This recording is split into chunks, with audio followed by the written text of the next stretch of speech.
Welcome to Teja TV news. చర్చ జరిగింది కదా, జరిపినారు కదా మా వాళ్ళు, ఇంకా కూడా పెట్టమన్నారు. అర్ధాంతరంగా ఎందుకు అసెంబ్లీ బంద్ చేయాల్సి వచ్చింది రేవంత్ రెడ్డి గారు? పెట్టండి, గంటలు గంటలు మేము మాట్లాడతామన్నారు. నిలబెడతారా పెట్టండి అని చెప్పిండ్రు. హరీష్ రావు గారు చెప్పారు, కేటీఆర్ గారు చెప్పిండ్రు కదా మాట్లాడతామని. చర్చ పెట్టండి, సుదీర్ఘ చర్చ కావాలనే కదా వాళ్ళు కోరుకున్నది.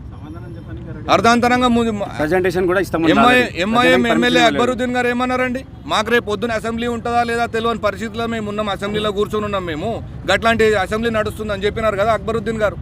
వాస్తవం కాదా అర్ధరాత్రి బంద్ చేయడం? అర్ధాంతరంగా అది కూడా. గతంలో మేము హైకోర్టుకు వాళ్ళు ఏమని నివేదించారంటే పూర్తిగా అసెంబ్లీలో మేము చర్చించుకున్న తర్వాతనే చర్యలు తీసుకుంటామని చెప్పారు, మళ్ళీ నిర్ణయాన్ని ప్రకటిస్తామని చెప్పారు. గతంలో మేము ఇచ్చినటువంటి నిర్ణయం ప్రకారమే మేము అసెంబ్లీలో తీర్మానించి చర్చించి మేము సిబిఐ విచారణకు ఆదేశిస్తున్నామని చెప్పి ప్రకటించారు వారు. అవునండి, సిబిఐకి ఇవ్వండి, ఇంకేదైనా సంస్థకి ఇచ్చుకోండి, ఎవరు కాదనటం లేదు. కానీ వీళ్ళే అంటారు సిబిఐ సంస్థని మేము నమ్మమని చెప్పి. సిబిఐ ఒక దొంగ సంస్థ, బీజేపీ సంస్థ అని చెప్పి మాట్లాడిన వాళ్ళే ఆ సంస్థకి ఎట్లా పోయి చెప్తారు?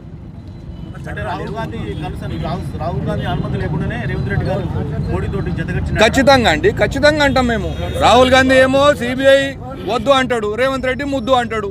ఇది ఎక్కడి వ్యవస్థ? కాంగ్రెస్ పార్టీ కాదా రేవంత్ రెడ్డి ఉన్నది? బీజేపీలు ఉన్నారా?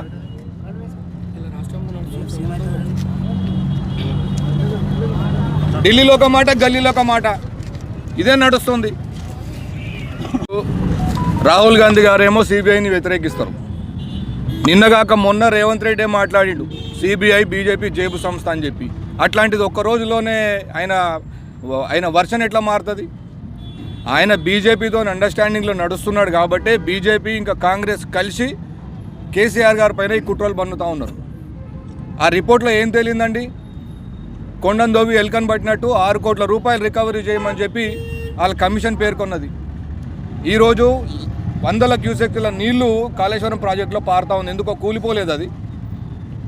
కేవలం 1-2 పిల్లర్లు కుంగినంత మాత్రాన మొత్తం కాళేశ్వరం ప్రాజెక్టే మునిగిపోయింది, ఎందుకు పనికి రాకుండా పోయిందని చెప్పి కాంగ్రెస్ వాళ్ళు మాట్లాడడం ఎంతవరకు కరెక్టు? అదే పంపులతో ఈ రోజున పంపు చేసి చెరువులన్నీ నింపట్లేదా? వాళ్ళే కదా, కాంగ్రెస్ ప్రభుత్వమే కదా ప్రకటించింది. లక్షల ఎకరాలు పారుతున్నాయని చెప్పి కాంగ్రెస్ ప్రభుత్వమే కదా అసెంబ్లీలో ఒప్పుకున్నది. అట్లాంటిది కాంగ్రెస్ ప్రభుత్వం కేసీఆర్ గారి మీద కుట్ర పన్నుతున్నది తప్ప కాళేశ్వరం ప్రాజెక్టు అనేది తెలంగాణకు జీవధార. రైతుల కడుపు నింపే ప్రాజెక్టు కాళేశ్వరం ప్రాజెక్టు. రైతు వ్యతిరేక ప్రభుత్వం ఈ కాంగ్రెస్ ప్రభుత్వం.